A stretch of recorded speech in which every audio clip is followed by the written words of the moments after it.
País pós-eleições, bolsonaristas bloqueiam estradas e se concentram em frente aos quartéis. Nas redes sociais se fala em censura, enquanto o TSE prega o combate às notícias fraudulentas. Estes são alguns dos assuntos que eu falo hoje com o presidente do IBEDAFT, jurista, Dr. Quioche Arada. Olá, Dr. Quioche, um prazer tê-lo aqui nesse espaço do LGT Notícias. É meu, Viviane. Doutor Quioche, começando falando aí sobre o ato dos bolsonaristas, né? A manifestação que começou com bloqueio de estradas migrou para frente dos quartéis. Os manifestantes não aceitam resultados das urnas e pedem uma tal de intervenção federal. O ministro Alexandre de Moraes chamou-os de criminosos. Doutor Quioche, é um levante aí contra a democracia? Não cabe aqui a aplicação da nova lei de defesa do Estado Democrático? Acho que sim, né? Em parte, essa invasão dos caminhoneiros, bloqueando as rodovias, decorreu do silêncio sepulcral do presidente Bolsonaro por 44 horas após a proclamação do resultado. Ele, de imediato, deveria ter dado entrevista reconhecendo o resultado e parabenizando o adversário que saiu vencedor na eleição. Mas o silêncio dele foi interpretado pelos caminhoneiros como insatisfação do resultado nas urnas e eles partiram para o bloqueio, né? E depois que o, o presidente se pronunciou pelo desbloqueio, mas não de uma forma tão enfática, né? Eles ainda continuaram bloqueando, causando prejuízos incalculáveis à nação, né? Isso daí prejudica todo mundo, prejudica o comércio, prejudica a agricultura, prejudica a indústria, prejudica o consumidor. E, doutor Quioche, e quanto aos atos em frente aos quartéis? Que tipo de manifestação é essa? Eles pedem intervenção federal? Não é golpismo? Não deveria ter sido aplicada a lei e desfazer essas manifestações em frente aos quartéis? Não sei se ainda perdura essa manifestação, parece que foi um dia só, mas não deixa de ser um ato antidemocrático, né, que poderia, inclusive, acionar a nova Lei de Segurança Nacional, né, porque pedir intervenção militar está previsto na nova lei, que cabe aí a abertura de um processo criminal. E, doutor Costa, lembrando aí que os atos patrocinados por empresários, dizem aí os procuradores gerais de justiça, São Paulo, Santa Catarina e Espírito Santo, que informaram aí ao ministro Alexandre de Moraes que as investigações estaduais identificaram a participação de empresários no financiamento dos atos bolsonaristas. Fala-se até em organização criminosa. Como a lei deve agir nesses casos? Eu acho que esse inquérito, essa investigação, não está chegando ao fundo, né? Não está levando muito a sério, né? Porque dizer que os empresários estão por trás, isso daí a polícia não precisa falar, a própria população sabe. A questão é identificar que empresários. Dar nome aos bois. Sem dar os nomes aos bois, como é que se vai abrir um inquérito ou um processo criminal? Você não pode abrir contra os empresários em geral. Então, a polícia tem que dar nome aos bois, é coisa que eles não estão fazendo.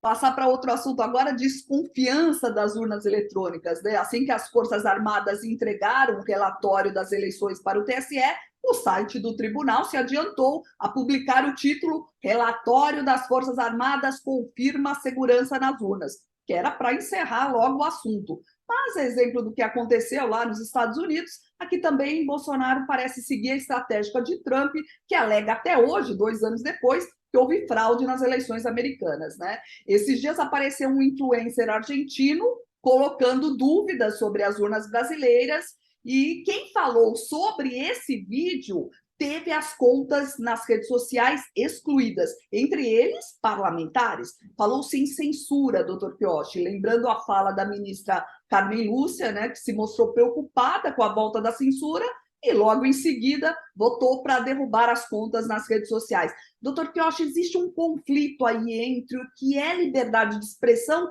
e o que é ataque à democracia, não é mesmo? Sim. Bom, começando pelo início, né? Desculpe aí o trocadilho. É, o que é ruim sempre é copiado.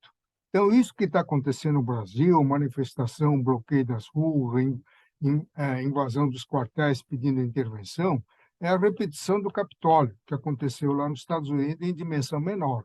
Não é? Então, eles copiaram de lá. Agora, no que diz respeito à censura, eu fiquei bastante preocupado com o voto da ministra Carmen Lúcia, que ela justificou o voto excepcional contra a liberdade de expressão. Mas isso não explica, porque quem tem que estabelecer exceção ao direito fundamental sacramentado na Constituição é o próprio legislador constituinte. Não cabe ao julgador estabelecer uma exceção que não está na Constituição.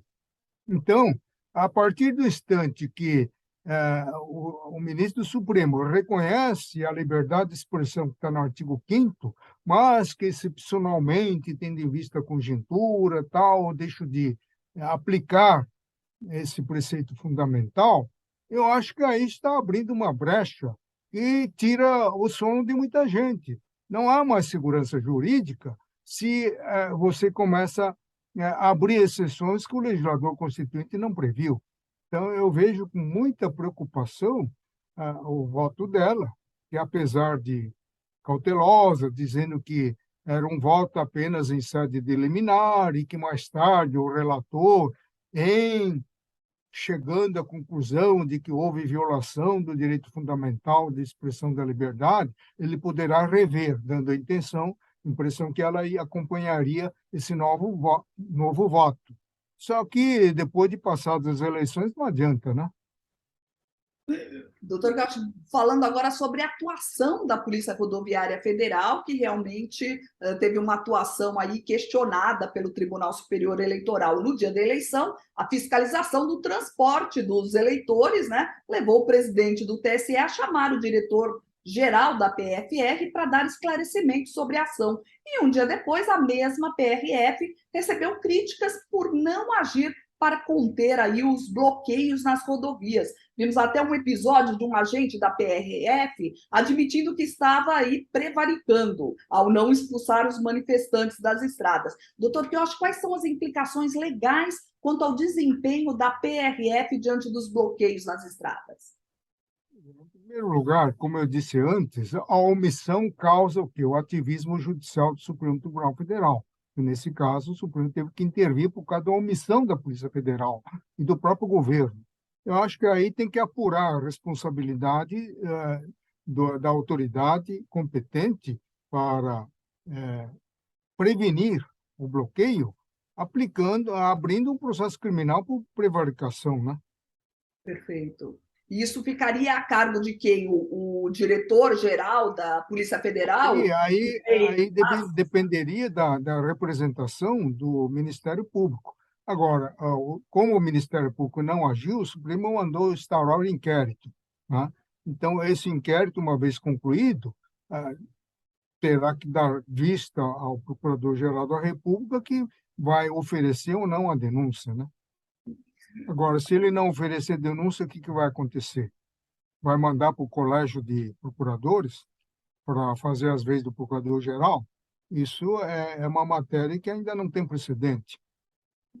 E falando em inquéritos, doutor Quioche, a partir de janeiro, os crimes aí implicados ao Bolsonaro, né, pela primeira vez em quase 30 anos, ele não terá foro privilegiado. E correm na justiça processos contra ele, como o da fake news no Supremo Tribunal Federal. E o Alexandre de Moraes já adiantou que vai usar a conexão com os filhos do presidente, que são parlamentares, para que o Bolsonaro continue no processo, mesmo sendo aí no futuro uma pessoa comum. E além desse, tem muitos crimes aí ligados ao Bolsonaro. São o crime das caixadinhas, a divulgação das notícias falsas sobre a vacina da Covid, os crimes cometidos aí, levantados pela CPI da Covid, inquéritos sobre vazamento de dados e o comportamento com as eleições aí quase gabarita a lei de defesa do Estado Democrático de Direito, né? Foi assinada por ele mesmo, né? A vida não será fácil aí para o Jair Bolsonaro a partir de janeiro ou as acusações são frágeis, doutor Quioche?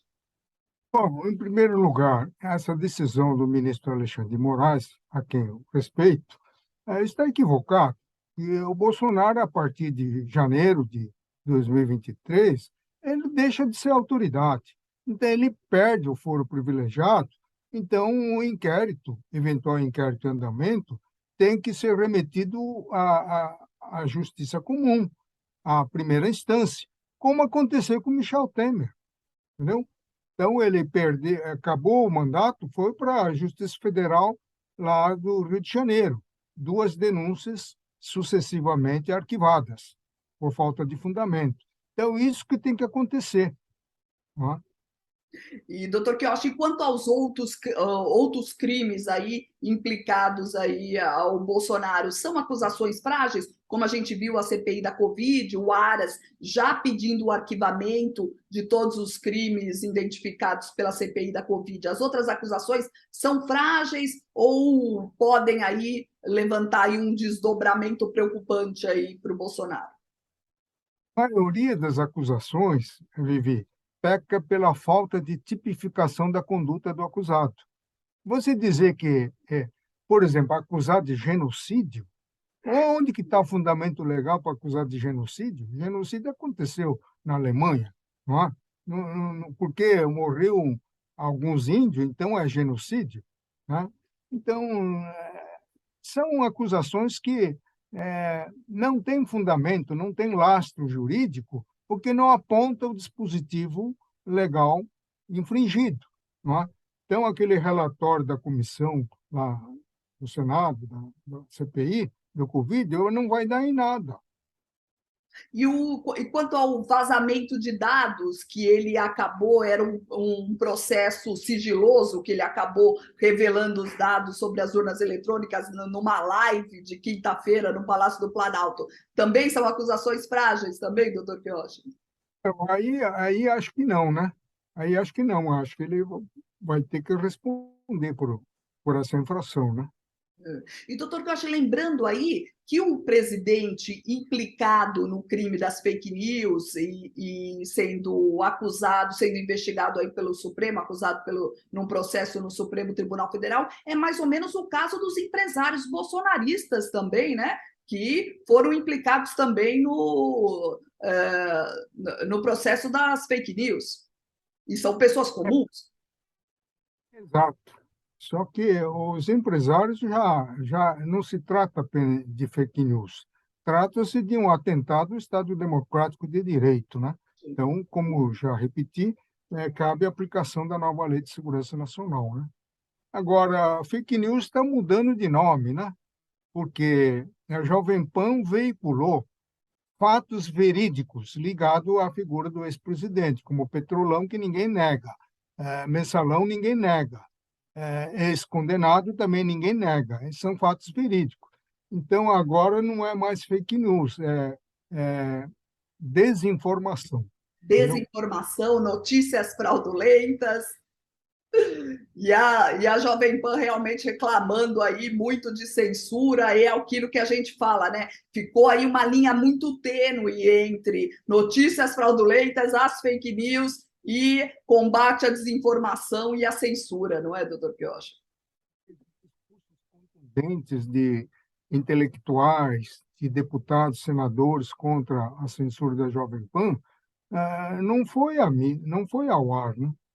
Só depois de terminada a eleição é que a rede social aqui e acolá está veiculando, né? Mas a grande mídia não aderiu, não. Então, a população em geral está desinformada, né? Doutor Quiochi, vamos ver agora se os ânimos acalmam aí, se os manifestantes voltam para casa depois da manifestação do Ministério da Defesa, falando que não houve fraude nas eleições. Vamos ver se todo mundo volta para casa, a gente vira essa página aí, começa, a gente está vendo um governo de transição se movimentando. Vamos ver se as coisas vão dar uma acalmada aqui no Brasil. Acho que espero que sim, né? Porque já estava na hora, né?